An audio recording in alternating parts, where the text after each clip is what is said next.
क्या आप जानते हैं बांग्लादेश के बस ड्राइवर हमेशा अपनी बसों को एक दूसरे से टकराते हुए चलते हैं। ऐसे में इनकी बसों के हर कोने में स्क्रैच ही स्क्रैच हो जाते हैं और तो और ये बस जगह जगह से टूट जाती है जो कबाड़ में देने लायक भी नहीं बचती। तो आखिर ये बस ड्राइवर जानबूझकर अपनी बसों को नुकसान क्यों पहुंचाते हैं, चलिए जानते हैं। बता दें कि बांग्लादेश में चलते चलते किसी भी बस को टक्कर मार दो या पत्थर मार दो तो इसका मालिक आपको कुछ नहीं कहेगा। आखिर क्यों? आपको बता दें कि बांग्लादेश की सड़कें इतनी छोटी छोटी है कि यहाँ ना चाहते हुए भी बस एक दूसरे से टकरा जाती है और तो और सड़कों की हालत भी इतनी खराब है कि नई से नई बस भी कुछ ही दिनों में खटारा हो जाती है। वही इन देशों में बसों की संख्या यहाँ रहने वाले लोगों से भी ज्यादा है, इसलिए सवारी कम और बस ज्यादा रहती है। इसलिए ड्राइवर सवारी को बैठाने के लिए एक दूसरे को टक्कर मारते रहते हैं। आपने कई जगह पार्क में लगे हुए ऐसे नल को तो देखा होगा जिनमें कोई भी पानी की टंकी नहीं लगी होती, लेकिन फिर भी इनसे लगातार पानी निकलता रहता है। देखिए, इन फव्वारों को कुछ इस तरह बनाया जाता है जहां से पानी लगातार गिरता है। उसी के बीच में एक ट्रांसपेरेंट पाइप को फिट करते हैं। इसी पाइप के सहारे नल को भी खड़ा कर देते हैं और इसी पाइप से पानी ऊपर जाता है और फिर नीचे गिरता है। जब पानी नीचे गिरता है तो ये पाइप पानी से ढक जाती है और देखने वाले को लगता है कि नल हवा में उड़ रहा है। और तो और जापान में ऊंची ऊंची बिल्डिंग से इमरजेंसी के समय पर नीचे आने के लिए कुछ इस तरह की स्लाइड बनाई जाती हैं। भूकंप और आग लगने पर लोग इसका इस्तेमाल करते हैं। इसमें से इंसान मजे में फिसलकर नीचे पहुंच जाते हैं।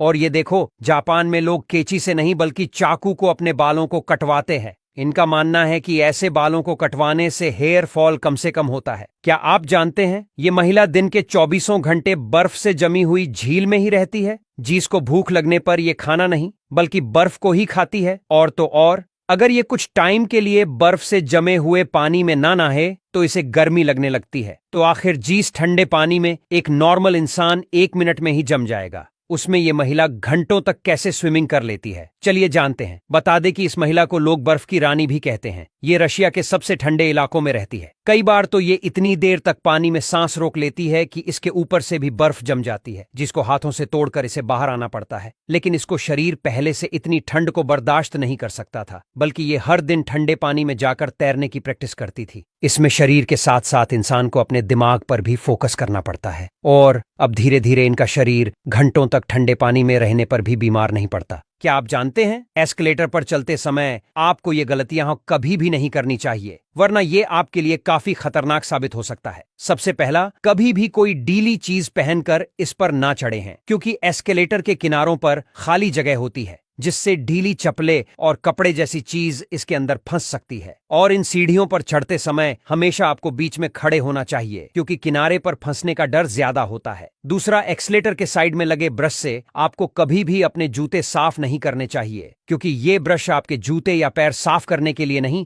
बल्कि आपकी सुरक्षा के लिए लगे होते हैं। बता दें कि आजकल भारत में भी हर छोटे बड़े रेलवे स्टेशन और मॉल में एस्केलेटर लगाए जा रहे हैं। ऐसे में जब लोग पहली बार चढ़ते हैं तो बहुत ज्यादा डर की वजह से वो गिर जाते हैं। इसीलिए आपको हमेशा इसकी रेलिंग को पकड़ कर रखना चाहिए और इन एस्केलेटर पर कभी भी उल्टा भी नहीं चलना चाहिए।